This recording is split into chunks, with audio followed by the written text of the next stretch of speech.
اردو دنیا کے معزز ناظرین، السلام علیکم ورحمۃ اللہ وبرکاتہ۔ ناظرین گرامی، آج آپ لوگوں کے لیے secret service mission Imran series کا قسط نمبر 8 حاضر ہے۔ تو چلتے ہیں کہانی کی طرف۔ بلیک زیرو نے مطمئن انداز میں ریسیور کریڈل پر رکھا۔ اس کے چہرے پر خاصے اطمینان کے آثار نمایاں ہو گئے تھے۔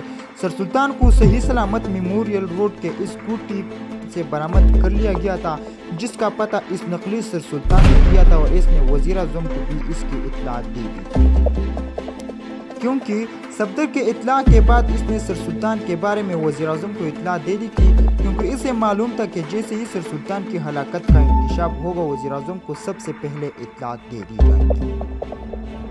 اس لیے اس نے وزیر اعظم کو مطلع کر دیا تھا تاکہ وہ پریشان نہ ہو۔ ابھی صفدر کی طرف سے کال آئی تھی کہ سر سلطان کو صحیح سلامت برآمد کر لیا گیا ہے، اور بلیک زیرو نے صفدر کو سر سلطان سمیت ان کی اسکوٹی پہنچنے کے لیے کہا تھا، اور باقی ممبرز کو اسکوٹی کی نگرانی کا حکم دیا تھا تاکہ ریڈ پینتھرز کے لوگ اگر وہاں آئے تو انہیں زندہ پکڑ کر ان سے تنظیم کے متعلق مزید معلومات حاصل کی جا سکے، کیونکہ اس سے پہلے کہ اس کی پوری توجہ سر سلطان کی صحیح و سلامت برآمدگی پر ہی مرکوز تھی۔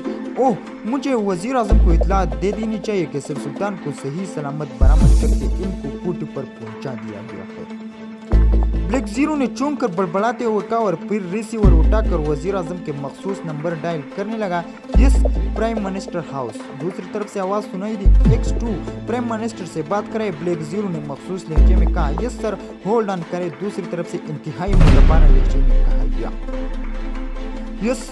چند لمحوں بعد پرائم منسٹر کی آواز لائن پر سنائی دی، X2 اسپیکنگ۔ میں نے اس لیے فون کیا ہے تاکہ آپ کو اطلاع دے دوں کہ سر سلطان کو صحیح سلامت برآمد کر لیا گیا اور وہ اب اپنی کوٹی پر پہنچ چکے ہیں۔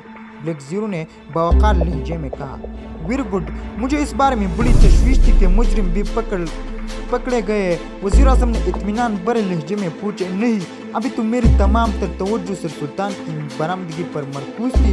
اب میں ان مجرموں کو گرفتار کر کے ہی لے آؤں گا۔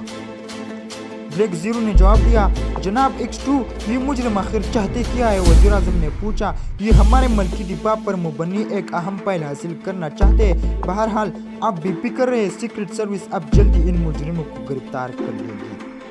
Okay, good by, black zero نے کہا اور ریسیور رکھ دیا۔